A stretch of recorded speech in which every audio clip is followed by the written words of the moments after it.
joining us now with a preview, the primetime host yet again of the 2014 Olympics, Bob Costas. Bob, good to see you. And nobody knows more about the snowboard parallel slalom than I do. That's right. Oh, of course.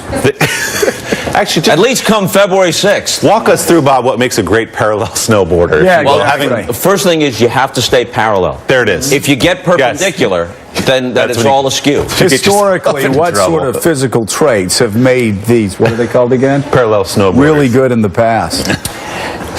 You know, really, the history. Where's Sochi? Just tell me where that is. Sochi That is he can somewhere do. it's in Russia. Where in near, Russia? Near the Caucasus. Near the Caucasus. The ideal place to set an Olympics. I think the IOC is eyeing Yemen and perhaps Syria for future Olympic We Games. are following the World Cup down a like rabbit hole. Yeah. These are, Bob, you've been the primetime host going back to Barcelona. Do I have that right? Yeah, Barcelona 92. For NBC. This is completely different than any games you've covered. Is that fair to say? It is. There's always concerns about terrorism dating to Munich in 1972, and we had a tragic incident in Centennial Park in 1996 in Atlanta, which was one of the few areas that wasn't secure. They wanted to create kind of an open, free-flowing area, and there was a tragedy that ensued. But here you have indigenous terrorists, not that far away.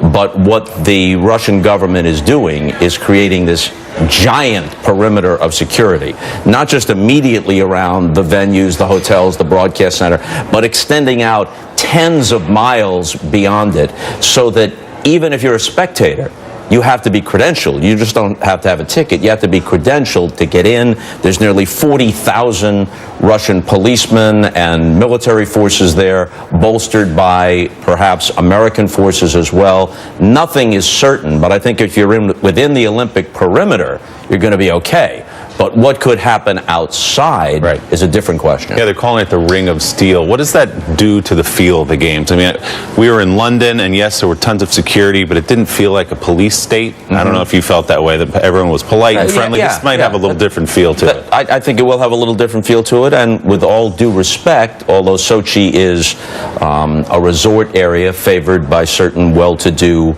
Russians, Sochi doesn't have the kind of appeal that London would have, or even Athens You just would haven't have. been to Sochi. No. You're right. It's one of my favorite spots in the Caucasus. I don't even know where it is. I have no idea. on the Black Sea. It's on the Black Sea. Goku Umarov knows where it is, and that's our concern. So it's on the Black Sea. It's on the Black Sea. So on this the is Black Sea. this is Chekhov. near the not that far from the Georgian border. Okay, very good. Not that far from the North Caucasus. Exactly. So, Okay, it's the north. Well situated near international hotspots. So here's